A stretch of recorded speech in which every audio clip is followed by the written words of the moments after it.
Selamat malam, selamat berjumpa kembali dengan saya Dr. Andri, spesialis kedokteran jiwa dari Klinik Psikosomatik Rumah Sakit Omni Alam Sutra Tangerang.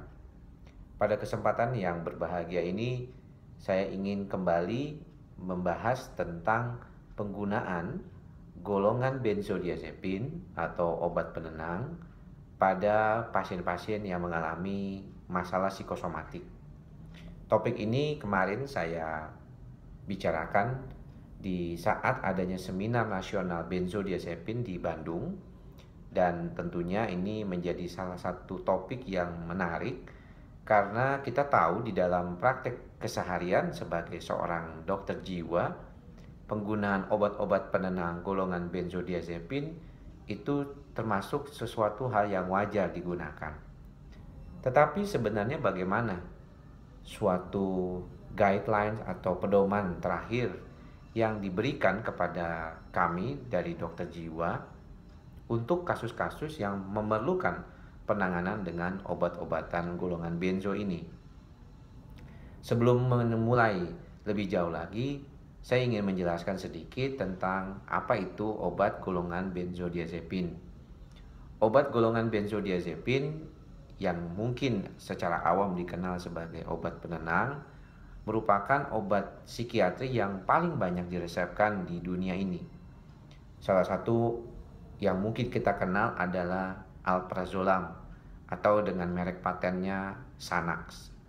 Obat ini sangat banyak ditemukan di dalam praktek keseharian dan merupakan obat yang menjadi favorit sejak beberapa tahun belakangan ini. Efektif mengatasi gangguan kecemasan dan mempunyai efek lain untuk menidurkan atau membuat ngantuk adalah salah satu yang menjadi salah satu andalan dari obat ini. Bagaimana obat ini mempunyai fungsi di dalam praktek keseharian sebagai dokter jiwa? Banyak sebenarnya, yang paling penting yang kita utamakan adalah kemampuan dari obat ini untuk mengatasi dengan segera. Dan ini yang biasanya sangat disukai oleh pasien-pasien. Kalau kita mengalami suatu kecemasan yang tiba-tiba makan obat golongan alprazolam, orang itu akan merasa lebih nyaman. Kalau kita melihat, maka sebenarnya golongan benzodiazepin bukan hanya alprazolam saja. Beberapa obat seperti misalnya diazepam atau lebih dikenal dengan merek dagang Valium, clonazepam yang dikenal dengan merek dagang Rivotril atau Riklona, lorazepam yang dikenal dengan merek dagang Ativan, dan beberapa yang lain seperti clobazam atau merek dagangnya Fresium, nitrazepam atau dikenal dengan Dumolit atau Mogadon. Itu juga dikenal di kalangan dokter-dokter yang dulu baik maupun sekarang. Dan obat ini memang di dalam praktek sebenarnya mempunyai kegunaan. Sayangnya, obat-obat ini seringkali disalahgunakan. Sebenarnya, kalau digunakan dalam therapeutic dose atau dosis terapeutik, obat ini sangat bermanfaat. Walaupun mungkin dari guideline terakhir dikatakan penggunaan golongan benzodiazepin harus hati-hati. Kalau bisa dengan dosis yang relatif optimal, tetapi dalam jangka waktu yang tidak terlalu lama. Beberapa guideline mengatakan 4 minggu, ada pula yang mengatakan 6 minggu paling lama menggunakan obat ini. Pasien biasanya diberikan dengan dosis yang relatif optimal, tetapi diusahakan dengan dosis yang lebih kecil daripada yang biasanya dibutuhkan. Hal ini untuk mencegah terjadinya suatu toleransi yang lebih mudah ditemukan pada pasien-pasien yang dulu pernah menggunakan narkoba atau misalnya masih menggunakan alkohol. Pasien-pasien ini sebenarnya mempunyai kerentanan untuk tidak menggunakan obat ini dalam jangka waktu yang lama dan dosis yang besar. Penggunaan obat golongan benzodiazepin memang diperlukan kehati-hatian. Walaupun efektif, tetapi dosisnya kalau bisa diperhatikan.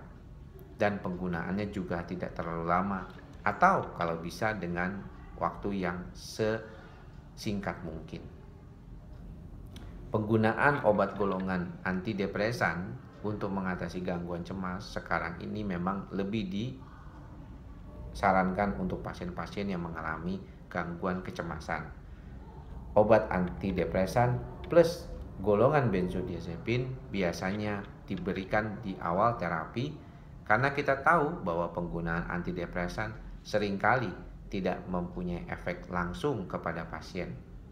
Efek ini biasanya baru berlangsung setelah 2 minggu, sehingga tentunya dalam 2 minggu tidak mungkin membiarkan pasien dalam kondisi menderita karena kecemasannya. Jadi kadang-kadang kita perlu juga memberikan obat tambahan seperti golongan benzodiazepin. Tetapi ingat bahwa obat ini tidak diberikan dalam jangka waktu yang lama. Bagaimana jika sudah terlanjur menggunakan obat ini lama? Beberapa ahli mengatakan tidak masalah kalau misalnya dosisnya kecil dan terus-terusan tetapi dalam jangka waktu lama. Ada beberapa yang mengatakan kalau bisa tidak demikian. Tetapi ada beberapa ahli mengatakan boleh saja asal tidak naik terus. Memang agak sulit untuk mencegah terjadinya toleransi pada penggunaan benzodiazepin, tetapi di dalam praktek sering kita temukan pasien dengan penggunaan dosis 0,5 misalnya alprazolam sudah bertahan sampai 10 tahun lamanya dan tidak mengalami kenaikan dosis. Tetapi kalau dilepas dia mungkin tidak bisa. Kalau Anda baca lebih jauh lagi tentang penggunaan benzodiazepin di jurnal-jurnal terakhir, memang masih dianggap disarankan lebih baik dengan dosis yang kecil dan dalam waktu yang sedikit atau singkat. Demikian penjelasan saya sedikit tentang penggunaan obat-obat golongan benzodiazepin. Semoga informasi yang singkat ini bermanfaat. Tentunya Anda harus membicarakan dengan dokter jiwa Anda ketika berhadapan dengan penggunaan obat-obat golongan benzodiazepin. Beberapa dokter akan sangat senang untuk bisa berdiskusi dan tentunya akan menggunakan obat ini dengan bijaksana. Demikian apa yang bisa saya sampaikan. Mudah-mudahan bisa bermanfaat. Salam sehat jiwa.